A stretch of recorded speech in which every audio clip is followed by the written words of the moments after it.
Good evening, everyone, and welcome. This is Twist Gaming, where you get to play board games with us. Sorry, I was supposed to do that. Yeah, I'm guessing. you do the point, and then you point back to Point you. back at yourself, right? Yeah. Got it. Alrighty. We're coming to you live here from Gen Con 2019, bringing you all the board game coverage all week long. As usual, I'm your host, Matt. I'm Josh. And we are joined today with Mike Selinker from It's Lone true. Shark. Yes. How you doing? I'm here. I'm excited to see you guys because last time I saw you, you were helping us out at Origins, doing our radio show that we do there, the Big Bar on 2 broadcast, Lone Shark Live Origins by night. And now I'm behind the table, hanging out with you guys here at Gen You've come Con. into our purple space now. Indeed. I feel like I'm one with the purple.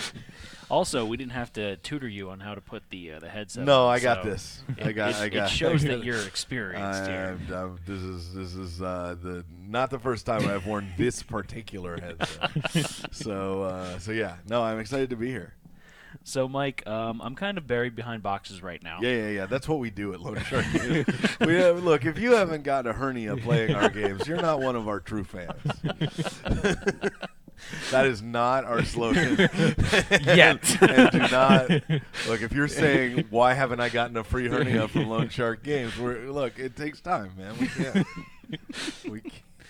But yeah, as people know, we make big box games. We make the Pathfinder Adventure card game. We made Betrayal at House on the Hill for Wizards. We make Thornewatch and Ninth World and stuff like this. And then this baby has grown and grown. So we did a broadcast a while back with when the base set was coming out, I believe. But now, as you can see, Apocrypha Adventure Card Game has expansions with many more new stories and many more cool things. So that's, I guess, what we're talking about. Alrighty, so we've got box one in the world there. Yes. So that's the base. So if you don't know anything about Apocrypha, I'll give you like the quick rundown. Yeah, give right? us the lowdown. You guys know, but they may not know. Apocrypha is a game set in the modern day, and by that I mean it takes place on the day you play it. There's a little app on our phones, totally free, that changes the game from day to day. Right? Okay. So you fire that up, see what the difference in today's one is, unsurprisingly, about the first day of Gen Con. Right? So that changes your gameplay a little bit. The concept is that in this world, it's our world. You guys, we all play saints. Saints can see all the monsters in the world. Okay. Downside is the monsters can see us, not too keen on us. A general rule. Sometimes some monsters are nice. Anyway, that's also not good advice, by the way. Generally, some monsters are nice. Generally bad. And we're all kind of badass superheroes, but we've forgotten all of our superpowers.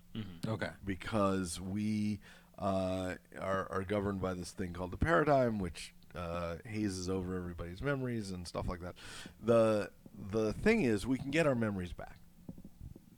And when we do, we gain these fragmentary memories written by all my favorite fantasy authors. So, like, Box 1 had Patrick Rothfuss and Matt Forbeck in it. Awesome. Let's see, the Flesh has, let me just make sure I get it right. So, the Flesh, we got stories by Chris Straub and Jerry Holkins of Penny Arcade, Bruce Cordell, Taylor Woodruff. Over here, new stories by Keith Baker, Wolfgang Bauer, Aaron Evans, and Kiz Johnson. So kind of a murderer's row of fantasy authors. And I get in there, I get to mix it in with them and come up with cool stories too. So all those stories are on your memories that you gain when you succeed at playing the game, and when you add them to your character, then you get all sorts of new powers. The only downside is when you start out, you're nice and smooth and simple. You do your thing, you're real good at it. So Sam Yee, the Black Hat hacker here, is good at dealing with a particular type of gift called tools, and he's good at using the skill hack. That's all great, and he's going to keep doing that throughout the whole game. Whereas, Inner Tubes the Clown is a juggler, and Leroy Bonville the Gator Wrestler. They all do their thing, right? But as they gain these memories, they become much more like this. They start introducing all sorts of chaos into the game when they get their powers off. And so you're like, oh, God, well, you're powerful, but you're wrecking stuff, you know? And so... Some collateral damage. Yeah, here there's a and little bit there, of that. That's how we get toward the apocalypse, if it were to happen. And so when you get a new player, you're like, oh, God, thank God you're here. Because then they add some sort of stability to the game while you experienced players are wrecking things. So yeah, we get the first time we get to show off the devil, the flesh, all the new cards, all the new stories. There's now 10 full storylines. Okay. Which means that each of them is actually there's 11 because there's a bonus pack.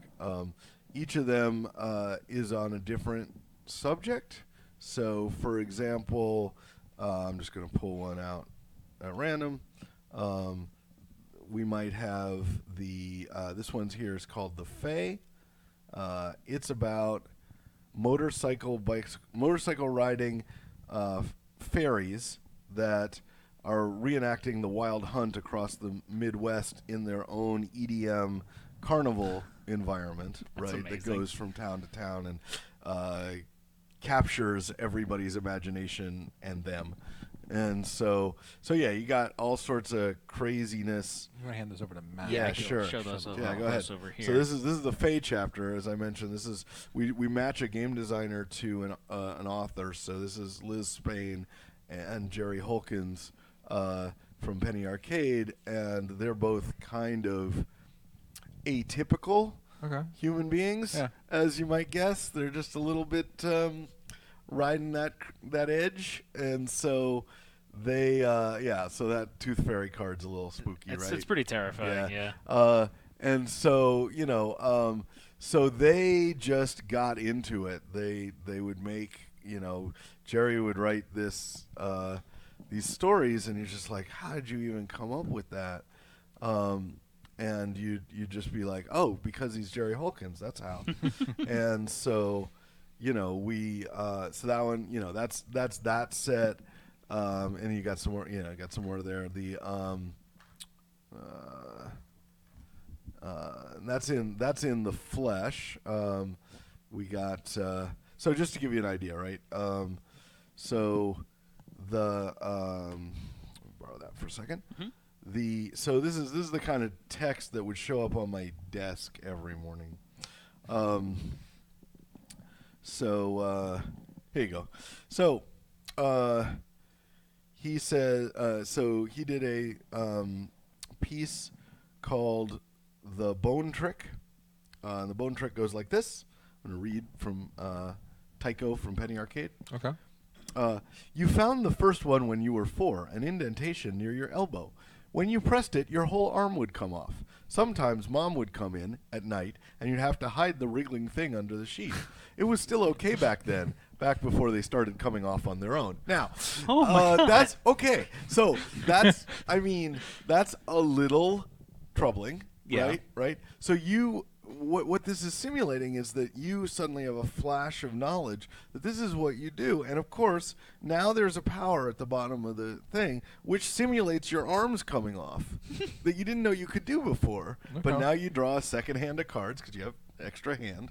And anyway, the point is that, basically these writers would come up with these crazy things these neurally atypical things, and they would, we would then have to say, all right, what's that story going to become mechanically? Mm-hmm. It was super fun. So also in the.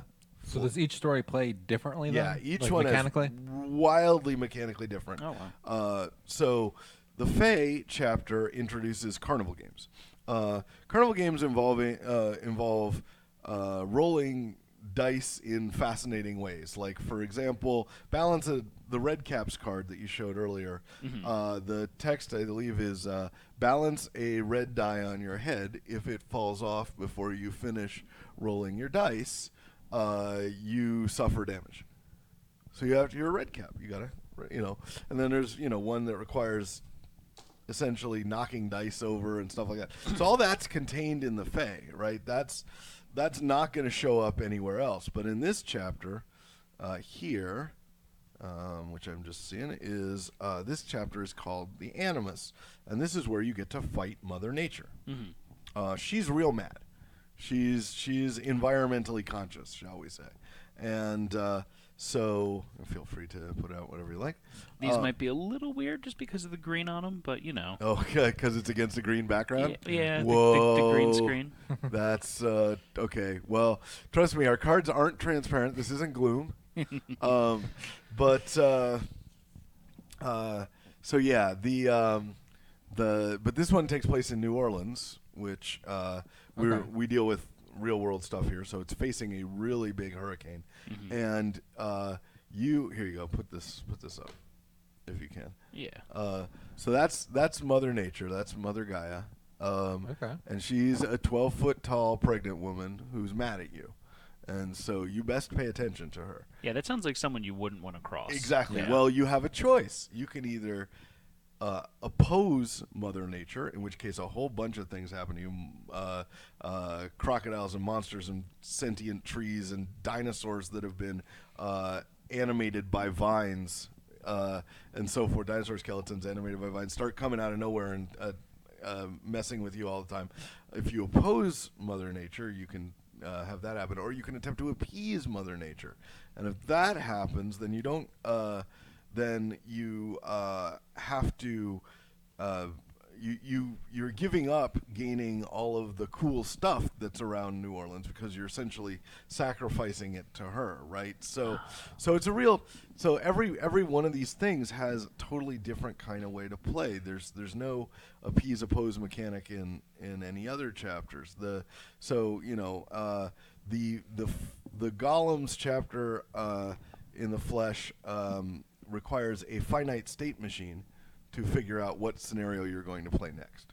Yeah. Because how are you going to play a Golems thing without a finite state machine? I didn't know what a finite state machine was, but what is a finite state machine? I don't really know even Okay. now.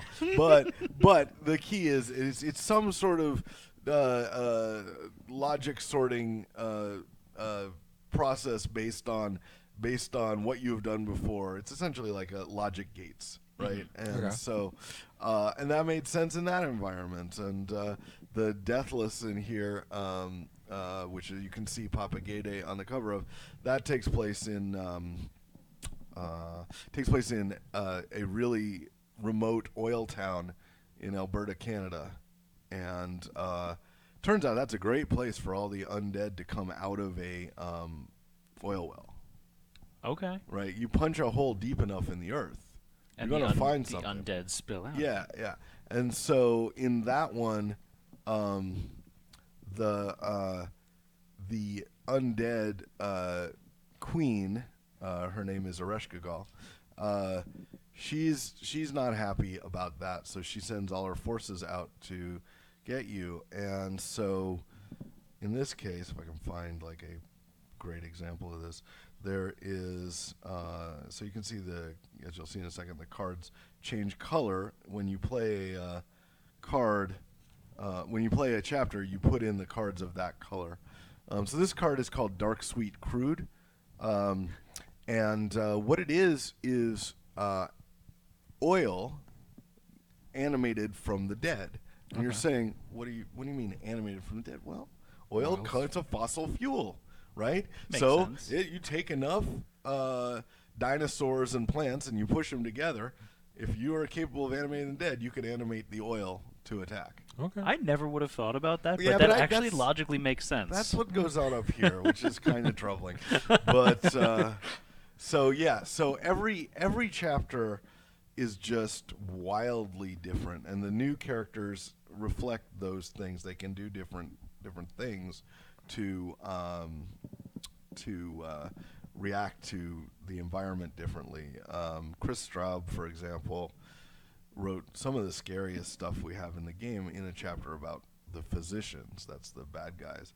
And the physicians, they just want to improve humanity, right? Seems They're reasonable. willing to kill about half of us to do that. right? But so Chris wrote these. Well, I don't know if you guys have ever read Brood Hollow. I have not. It's a great. So Brood Hollow is a comic book that is horror themed, and Chris did a great job with it. And he would write things. So here's some of the cards from that chapter. But he would write us things like this. Quintessence. Yeah. Oops. By the way, I don't know if anybody's noticed, but there's a lot of cards in this game. Yeah. No, I don't think there's enough cards. We're just Yeah. gonna go I to the think box we need here. like 10 more boxes of cards. Yeah, it's like so. When you do 1,500 cards in one box, it can be a lot. But so Chris, here's another example of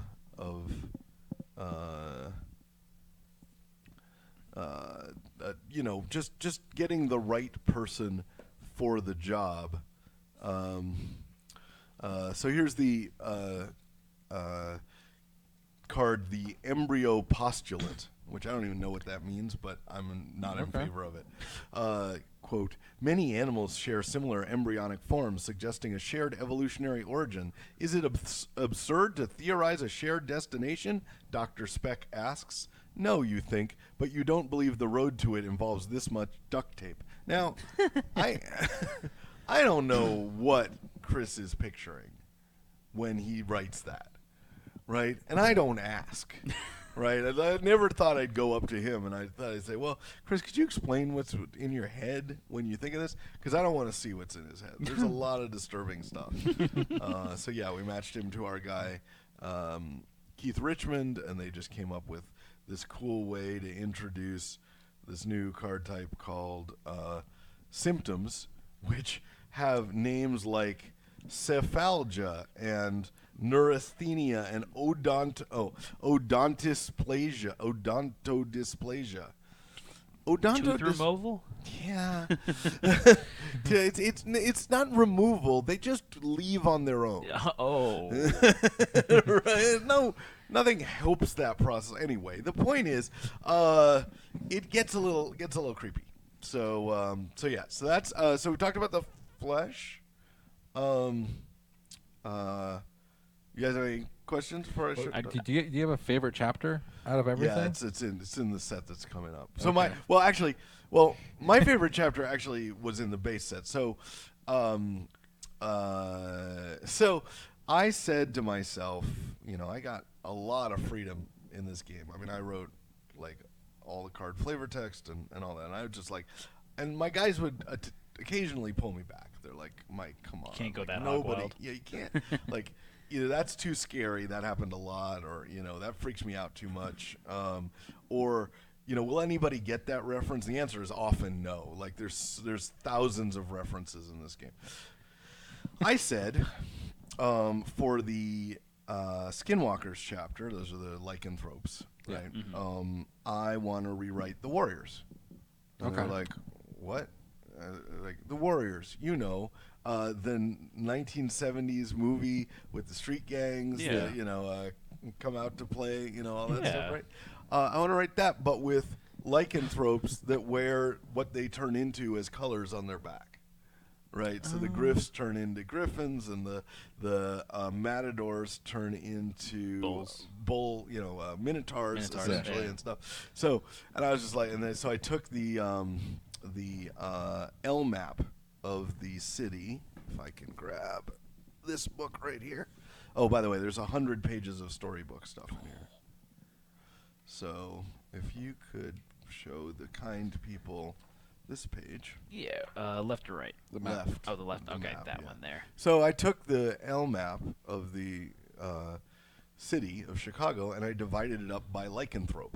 Because I don't know that anybody's ever done that before. Right? And so, I'm willing to bet not.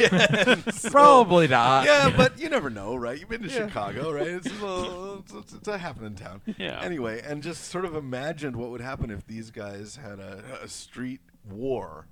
The street gangs had a war over the L trains but they were all werebears and the one of my favorite creations for this particular set. I don't know if I can find it. Was I created a small faction, a very small faction, not one of the main factions at all, called these guys. Yeah, these guys. These are the red cards. My favorite card in the game, well, one of my favorite cards in the game, is a group of bad guys. Right there. Okay. Yep. Called the Juffalo Soldiers, who are Juggalo werebuffaloes. That's amazing. Right? And yeah, they're not as scary as they think they are. Like you just get, well, first off, you're juggalos, and the second is you turn into what? and but they think they're cool. They think they're cool. You could see, so they got kind of an insane clown posse vibe. There's a magnet around one of their necks. How does it work? Who could know? No one can know how magnets work. That's the thing. The thing about magnets is they are unknowable. Yep. No one has ever determined how they work. See, now I'm just picturing like a buffalo with the face makeup on drinking Faygo. Yeah, they and, definitely drink all the Faygo. Absolutely. They got the pineapple Faygo, they got the orange Faygo, they're ready to go. So yeah, I mean, like, I thought my guys were gonna pull me back from this, right? I thought what was gonna happen was they were gonna go, okay, you got your Mother Nature thing, that's great, and you got your fairies and EDM carnival, that's great, but no, we are not gonna Juffalo Soldiers. We are not gonna do a Warriors ripoff featuring Juffalos, and they didn't. They thought it was great. Your mic's Yeah, well, not on. that's right. I'm thinking of Buffalo Soldier now, and Juffalo, that's right. that's going to my head. And yet, you can't think of it without laughing. No, I can't. Juffalo The Soldier. game is intentionally, like, it's serious, right? It's end of the world stuff, and, but you can't take that too seriously, No. right? I mean, You gotta have a little tongue in cheek. yeah, it's all over the place. We wanted a game that you'd remember because it was funny as well as being cool, right? So that's my favorite chapter that I wrote. But my favorite chapter overall is in here. So this is Animus. This has Animus, which we showed you, which was by Kidge and Viva Schechterson. The Wolfgang Bauer did an amazing job with the serpents. The serpents are a group of snake cultists that are trying to raise a dragon. Okay. There aren't any dragons left because it's real hard for this paradigm to explain away a giant fire-breathing monster, right? It's like, okay, guy turns into a werewolf. You could think, oh, he was just drinking a little bit. You can't do that with a dragon, Right. So they're looking for a dragon. They go to Mexico and they maybe find one, right? Why Mexico? Well, they got all these pyramids, and dragons like to sleep under pyramids. Okay. And the Aztec pyramids, that makes sense. That's correct. Yeah. So that's all cool. We get to do all sorts of Mesoamerican stuff and so forth. So I like that, and I like what the Aaron Evans, not Aaron's, Keith Baker did with our Dreamers chapter, where we took MIT.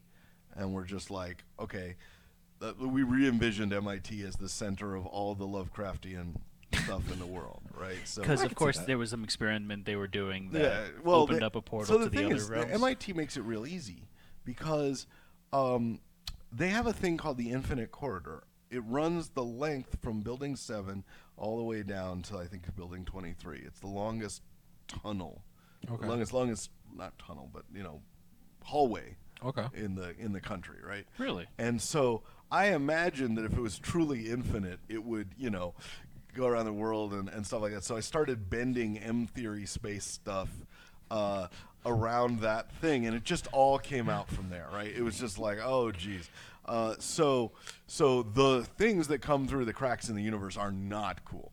And Aaron does a great job with that. But my favorite chapter in the game is the Dam chapter.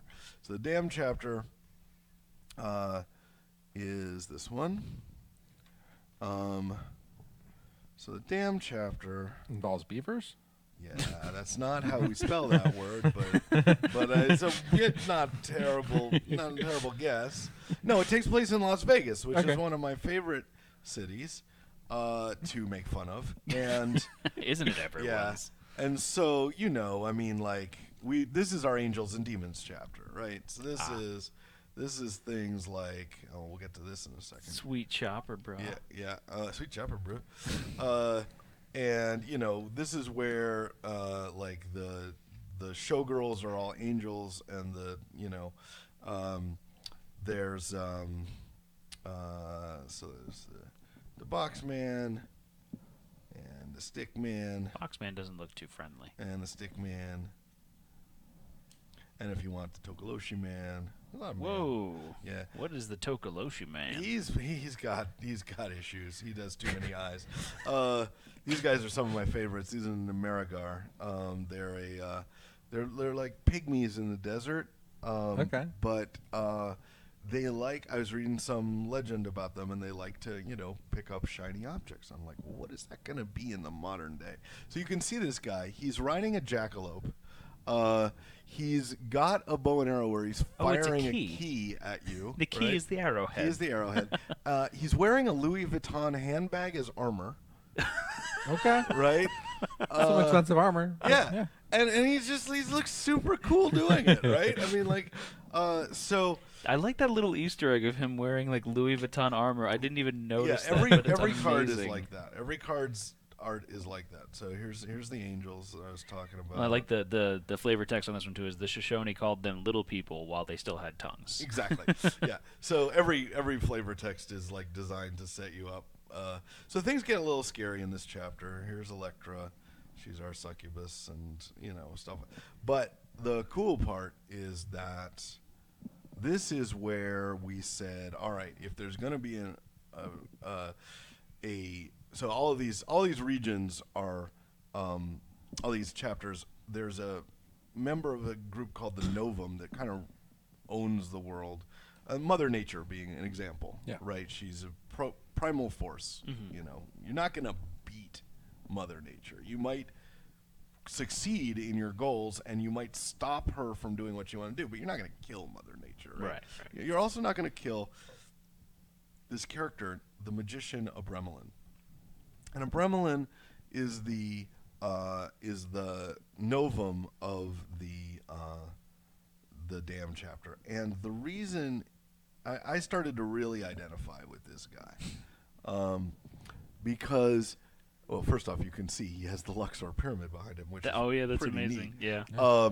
But also, he's the guy who has all the contracts on everybody. Every human being, every being on the planet has a contract with a Bremelin where you have to, you signed away your rights in order to be part of this society or whatever, right? Okay. Now, you don't remember you signed it, but you did, trust me, and so forth. And it's got this cool thing where you're just like, you're trying to steal the contracts of all of the Novum, because he has contracts on all of them, including himself. And so essentially what we did is we created Ocean's 11. We do a casino heist and the whole thing of the contracts. Yeah, the whole thing is built. The entire city of Las Vegas is a shape of. We have superimposed a giant scarab on it. Okay. And the head is at the stratosphere, and the body is down where Caesar's Palace and Caesar's everything, Palace, and and so forth, and the legs are out Mandalay Bay and all that, right? And so you really do like go through the city of Las Vegas, trying to bust up, trying to deal with all of the, and that, I mean, just doing Ocean's 11 as a game is about the most fun you can have, right? Because these are Abremelin's casinos. Like you just Yeah, with that fantasy element in there you're too. just Yeah. like, it's super fun. So yeah. Anyway, as you can see, whole lot of stuff. The apocalypse may or may not happen. Don't know. That's up to you. A lot of people So one of the things that's happened since the last chapter came out. So when the first chapter came out by itself, when I first came on the show, people got it, but they couldn't see it all. Like they were just like, okay, yeah, you got this nice little town called Candle Point that Patrick Rothfuss and I blew up because it's based on his hometown of Stevens Point, kind of mess with it. But also, and you got the Chicago thing, but they couldn't really see beyond that because it was just like sort of this Midwest geographic thing and so forth. But now they can see the whole thing. They see that all of the world has been divided, or not the world. In this case, it's just North America. You can show that map. Yeah. Into regions, and they can sort of now get what they're dealing with and run these great games. The game runs either as a game against the game where we're all co-op, or as an RPG. One person can take the role of the guide. The guide runs the game runs itself. Okay. The dungeon master never has to do any of the administration of the game, so they can just spend all their time just weaving a story. Yeah, just putting the stories together. I've got a game which I play called Mike Selinker's private game that I swear everyone to secrecy. They can never talk about it afterwards, including me. And like when did you break a rule just by name? No. The name is known. It's not like Fight Club. It's not like Fight Club. No, it's not Fight Club. The name is known, but like I've run it now probably about 10 or 15 times, and everybody just comes out of it going, "Oh, I see what a horror game is now." Right? Like I'm not kidding around in this one, but it's everybody's turning it into the game that they wanted it to be when they either backed it on Kickstarter or picked it up in the store. They're finally seeing the whole thing and seem pretty excited about it. That's pretty awesome. We should talk about the promo cards. Oh, yeah, definitely. So while Josh is getting those out, I wanted to ask you, because you're incorporating so many real-life elements into this game, do you think that makes it easier or harder on you when you're trying to get this game produced? So much fun. It's so much fun. We have so we use this is very exciting. We use Microsoft OneNote at my office. Oh, that was a great revelation. I'm sure your audience loved that. Anyway, so Microsoft OneNote, we have a set of tabs, and we have a tab called Easter eggs, and that's broken down by references. So it's like geographic references and science references and pop culture references, so forth. It's 16 individual tabs, each of which is like this long, right, of inside jokes. I can't keep track. I literally could not tell you every joke in the game. That's awesome. But, I mean, everything is something that we were just like, God, it's so cool that we get to use this and no one's stopping us, right? Like, I can just turn to a random card and know where I got, know where I got this from. So there's this thing, right? So just to pick an example, this is you know what I was going to do? I just realized what I was going to go for when I open this. Let me do this instead. So this one here. So this is Homunculus Boss. Okay. So that's a crazy little thing, right? So what it is it's a tiny corner of Hieronymus Bosch's The Garden of Delights, right? That giant painting of horrific stuff from hell, right? Yeah. That's just one guy, one tiny little thing in there. And so Homunculus Boss, Hieronymus Bosch, right? I decided to, play around with that, right? And I just found this one little troll dude, beak-nosed troll dude. Just spawned him into it's like from that. He's got to be part of this game, and no one thought that was the wrong decision, right? I mean, like we never get to the point where we let anything in this game that we were troubled by. That we didn't want in the game, but it can get freaky. So do you go out and like look for things that you want to include into the game, or do you just see something and you're like, I need this? Yeah. I mean, it was just really like that a lot. But I mean, what was I looking for? I was looking for Uncle Fritz. Where'd he go? So this chapter the physicians, I was like, well, if I'm doing this, then I'm gonna make the bad guys the real bad guys, right? Mm-hmm. So Joseph Mengele is in here and stuff like that. Like, I mean, the okay. real bad guys are in here. And so we, so this is, there he is. So this is Uncle Fritz. Now we're not making fun of anything here, right? This is an absolute monstrous character, right? 100% bad guy. But there's no reason Mengele wouldn't be still around, right? Because he's a monster, and monsters are still out. He doesn't age. Yeah, like exactly. That, yeah. And so yeah, they get woven in. So dealing with real world stuff means you don't have to come up with it on your own. You just come up with your own take on it. And so when you just see a thing and you're just like, yeah, that would be cool. Probably the most canonical example of that was the very first illustration that we did for the game, which I won't be able to find now, but I'll just describe, is the card Extra Razor Blades, which is, the illustration is just a basket of apples. And I said, this is what we're doing. Anybody in? Anybody out? Like, I basically showed everybody on the team. I'm like, this is what we're doing. Everybody, make your choice right now, whether you're in or out, based on a basket of apples called Extra Razor Blades. And everybody was like, oh, I'm in. And you could tell in the back of their head, they're like, I shouldn't have said that. What did I sign up for? Yeah. And so everybody was like, yeah. And along the way, I mean, when we came up with things, you know, we had this central database of these sort of in references, and everybody could see when a new one went in. They were like, okay, I kind of get what you're going for. And they would do the work. They'd have to, like, you know, say, okay, I never heard that song from the 70s. Now I get what you were trying to say there. And yeah, so everything here is cool. Another thing it let us do, which is very self-centered but is good for the soul, is include things that were important to us as people, right? So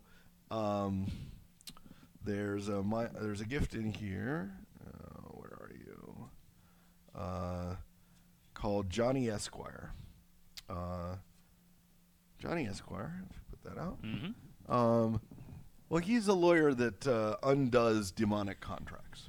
Okay. That's his job, right? Sounds like a stand-up guy. Yeah, he is, because he's based on my friend John Ceriso, who passed away a while back, and he was one of the first attorneys to introduce laws about gay marriage in the state of Nevada. Oh, really? He's based on a character who lived there and would have been doing this. That's right? awesome. And so, you know, we can put that stuff in. There's dogs that are in our lives. There's, you know, all that stuff is in the game. And it doesn't feel bad. Doesn't, because it would be happening now. Mm-hmm. This fella here is a juggler I know. His name is Rick Rubenstein. And so his name is Inner Tubes the Clown. There's two reasons his name is Inner Tubes. The first is Inner Tubes the Clown is a name that's probably available.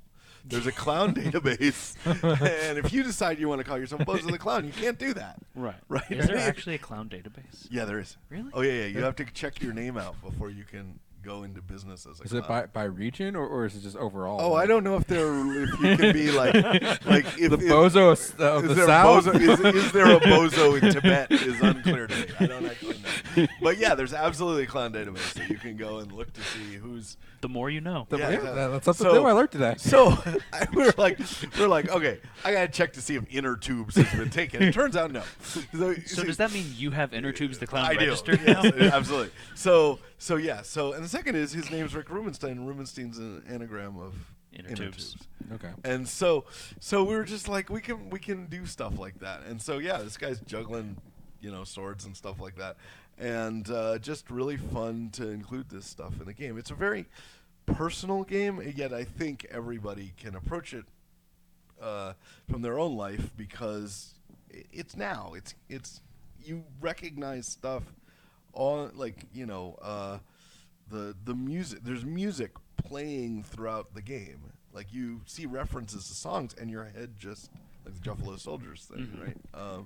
But you know, segueing off of that, being able to get a little bit of our personal things into this game as well. I know Josh has got those cards over there. You tell folks about your Kickstarter. So we've got our Kickstarter live right now. If you all aren't familiar, you can go to ks. This is breaking news for our Kickstarter because we haven't announced this on the. We haven't. Well, that's because I hadn't handed you the cards. Yeah. So we've got our Kickstarter going live right now, and you can get a chance to back and get some really cool promos for some of your favorite games. And now, just announcing, drumroll please, we've got Apocrypha stuff that we're adding too. So we've got some Contract Poison cards here. Let me explain Contract Poison. Would an image from my phone actually show up on that? Yeah. Okay. So basically, Contract Poison is a card that I went to my team and said, I have this idea for a promo card, but if you agree to it, you have to be willing to sign this card for the rest of your life, no matter where you are. And they went, what? Why would I agree to that? Well, let me explain what that card is. So I may not be able to pull it up. The card is got an area where you can sign on, right? It's got a little contract, right? And it says, for this card's power, go to this web address on the Loan Shark site. Yeah. Because everybody who worked on the game has a separate power. That's awesome. And so you can get 32 different signatures. Yeah. And each of us does a different wacky thing to the game. So when it basically made us all into Pokemon. People would go around the convention. They do it now. There are people doing it right now going, where's Selinker? I need to get his signature. And I'm over here not helping them out. Whatever. So, but we've never done one thing before, which is we've never given anyone outside our team contract poisons. We've never done that. In fact, we said we're never going to do that. It's just for us. Till now.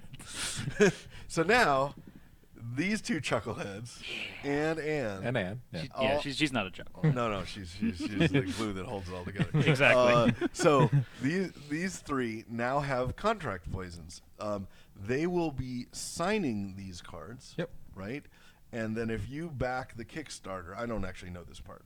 So if you back the Kickstarter, so what we have is we have different tiers set up Right. On our Kickstarter. So we each have our own team. We have Team Matt, Teams. Team Josh, and Team Ann, and there's different promos that you get for backing those teams. And so each one of those teams will have their respective Contract Poison cards in them. Excellent. And then we've also got Team Twist. So Josh, you want to talk about that a So little Team bit more? Twist is you get everything. Oh, You're like, yeah. you guys are cool. I want everything. So you're gonna get a contract card with all our signatures on excellent. it. So you get all our powers. Yeah. So if you make your decision, right? So there's a website, a PDF on our website which you guys can share, which will show you their powers. So And I think it's updated now with our powers. Yeah, in it's it. got I think it in it. Shane updated it last week. Yeah, So. it's ready to go. So yeah, when you play Apocrypha, if you are on Team Matt or Team Josh or Team Ann or even better, Team Twist. Team Twist, which you should be on, Yeah. you automatically already have those powers. Yeah. That is a given. And then you just need to track down the other 30 people to get it all built out. So it's this is the first time we've done this. We're gonna see what happens. I'm sure I'm gonna see at the next show we do, like Unplugged or whatever it's gonna be, PAX West or whatever. People coming up to me with their Team Matt cards, saying, "Can you sign this?" I'm like, "I'm not gonna sign that. It's already signed by Matt." No, of course I'll sign it. As I mentioned, the deal was anytime, any place. We have to sign it. Mm-hmm. And if you look at the powers, they're really cool. They're very thematic. Yeah, they're very if you will. thematic. So. I think yours is you have to if you're playing the card Dead Sea Salt, which is one of the gifts in the game. You have to say, what is the phrase? You have to claim that you're the Salt Lord. Claim you're the Salt Lord. Claim you're the Salt Lord. That's right.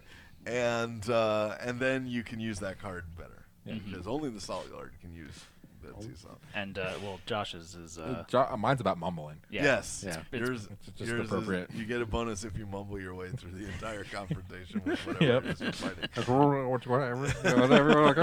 if people don't understand you, they're going to say, "I'm sorry. You don't get that bonus. I understood every word you said." I can't remember what I did for Anne's purple hair, right? Yeah. Purple. If any of your clothes or your hair is purple, you get a bonus with your purple dice. That'd be very difficult for us here at Yes Gaming. Yeah. So you're now part of the Apocrypha family. Fantastic. I'm super stoked about that. I know Lone Shark also did something else really cool for Twist. Is if you go to loanshark.games.com/twist. Yes. There's a newsletter sign up, and you get like a crazy discount on buying the game. That's right. So really? If you like what you see here, after you back the Twist Kickstarter, which you must do, and you will be able to go onto our site and get all our cool stuff, including Apocrypha, and you'll also get a link to we're doing our charity drive. So we do one big charity event a year, a couple big charity, but usually in the summer we do a really big one. So we're doing all of our puzzle books and games over on a Humble Bundle, and you can help us send puzzle books to schools as well. So if you're the kind of person who wants to, once you're back in the Twist campaign, you want to back something else, maybe help some other people out, we're there for you. That's awesome. You guys are doing good stuff there, and super stoked that you can, help us out with the Kickstarter. We definitely appreciate it, and super stoked to be a part of the Apocrypha family now. You guys have helped us in great ways in the past, so we're always going to help. Always going to be there for our Team Purple here. Mike, don't you also have a Kickstarter up as well right now? Yeah, so the Kickstarter is for Puzzlecraft Goes to School. So Puzzlecraft is a book that I did with my friend Thomas Snyder, and it is about how to make puzzles. Okay. And so we made a new edition of it because it fell out of print. It wasn't from us, but we got the rights back. Copies of it were going for like $300 on eBay because everybody wrote in their copies. It's a puzzle book. Yeah. Right? So you don't want a puzzle book that everybody wrote in. Yeah. And so we were like, that's stupid. Nothing I've written is ever worth $300. And so so we put on Kickstarter for $250. So close, $29.99. $29.99. So kind of like that. Anyway, so but we were saying if you want it, great, you can get it. Fantastic, go get it. But also stick around long enough to send a book to one of your schools or libraries. You get to specify which library or which school it's going to. We'll send a nice little note saying why we're sending this book to them. Cool. Put it in the library, and then kids in the school, so that students can learn how to make puzzles and just be smarter and all that. That's really cool. That's really fantastic. And it's always good to pay it forward, give it back to the community. We got here because of the community, right? I mean, the only reason we exist is because we have such great fans who are always willing to follow our crazy ideas wherever they lead, and they get to some crazy places. I mean, as you can see with this game, we do not run out of weird, and that's what I like to hear. And so, our fans have just been like, okay, we're on this train wherever it seems to be going. And I mean, once when I made Betrayal, obviously that was one of those things where people were like, this guy's maybe a little troubled, and it just got like that. Now looks like the sane game by comparison to some of the stuff that we've been doing. So yeah, we're just thrilled that people follow us along, and that we get to always give back to the community, always give back to our friends. So. Thank you so much, It's Mike. definitely much appreciated. Mike, thank you so much for stopping by. We really love having you on. Thank you, Mike. And Cool. thank all of you for watching at home. We're going to take a brief intermission right now. We'll be coming back in just a few moments here with more news from Gen Con 2019. Hold on, we got to do this, right? Where you get to play board games with us. There you go. Okay. You got it. You got it. Have a good one, everyone. We'll be back shortly. We'll be back Bye-bye. soon.